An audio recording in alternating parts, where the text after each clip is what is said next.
welcome to another glorious day on my bipolar journey. Actually, it's night right now. So, yeah, both of us can't sleep. It's pretty late at night, about 1:15 in the a.m. So, I thought I'd get on here and share an experience that I happened to mention in my welcome video about the summer that I walked away. So, I'll try and keep it brief. I just wanted to go into a little more detail on what helped me get through it, I guess. So back in the summer of 2015, I probably about sometime that summer spring, we decided to go off all medication and try a holistic, all natural type of medicine way. And I have a friend who suggested something that helped with her depression. So we tried that, and a combination of that supplement that she had and not being on medication just didn't work well for me. I had a really hard time. We were at my in-laws, going to just have a party, and there was a lot of people there, and I just didn't want to be there. I felt like people were judging me, like my own family, like my husband, my parents, his parents, both our siblings, just everyone really. I decided to, I told my husband, I said I'm going to go in up to the tower. They have this room at their house called the Tower, because it looks like a little tower of a castle from the outside. It's a log home. Anyway, I decided I was going to the tower. So I went into the kitchen and took off my wedding ring and then this other ring that Garen gives me that I wear every day that says I love you, and it's got hearts on it. It's just one of my favorite rings, and I wear it every day.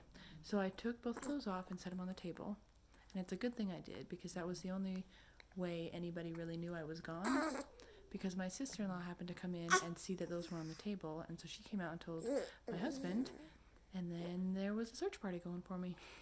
He called my family came out and searched, and while they were searching for me, they live right along the Snake River in Idaho, and I decided to go jump in because I was done. I'd had it. I didn't feel loved. I didn't feel cared for. I just wanted to be done with it all. So I walked over to the river, and I tried twice to jump in, but just couldn't get myself to do it. So I decided to just keep walking. So I turned around, and it was summer. I was wearing these shoes that weren't really meant for walking, like some type of flip-flops or something. So after a bit, I took them off, and after I took them off, I just kept walking. And I walked just down the road, side of the road, for who knows how long, before a car finally stopped and said, "Hey, we just passed you about 30 minutes ago. We were going the other way, and you're still walking. Do you need a ride?" And I'm so grateful they did. They gave me a ride to Garen's aunt's place, and I did have my phone on me, but it was dead, so nobody could call me. So I don't even know how I remember the directions to get to his aunt's house, because I don't even know if I can tell you how to get there today, but I did at that time. Hey, you're okay, bud. So what I did was go there, and then at let's see. So I went there and decided to call Garen from their phone. So we called Garen, and Garen showed up with his mom, and then a few of my siblings and my parents, and they all gave me hugs and said everything's okay. We're going to get through this. We'll figure this out. And I just felt so loved, and it was wonderful. And I'm glad that I am still here. But I just wanted to say the thing that helped me get over the guilt that I felt for doing that, for hurting people, for making people feel so worried about me, and for being mad at myself for doing it, even though I really kind of had no control over it. It sort of was just impulsive. And I just felt like I had to do that. It was hard to not, if that makes sense. So anyway, what I did, my counselor suggested I write kind of a letter to myself, or write, because I'm a writer, so this might not help everybody. But for me, what I did was I wrote down basically one paragraph of what happened, how I felt, my feelings, everything that I felt like writing.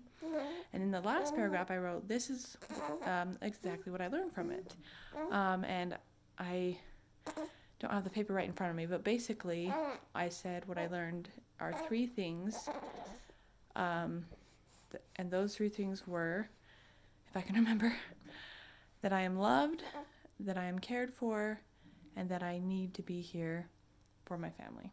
So anyway, if you can just learn one thing from your mistakes, or another tip my counselor gave me that I really like, this is just an ad, has nothing really to do with the story, but it's to feel your feelings. Like, just feel them. Don't be mad that you had a thought. Don't be sad that you had a thought. Just let them come. If you felt like you just couldn't go on today and you feel bad, just feel it.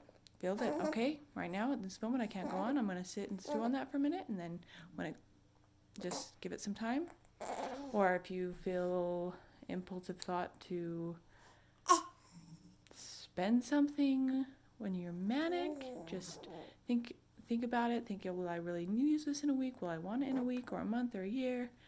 Or if you have a self-harming thought, just don't try and push it out. Just try and feel it. And if it's something you know you shouldn't act on, then definitely don't act on it. But don't feel bad for having those feelings. So, does that make sense? I hope so. Anyway, I hope you have a glorious day, and remember that you are loved.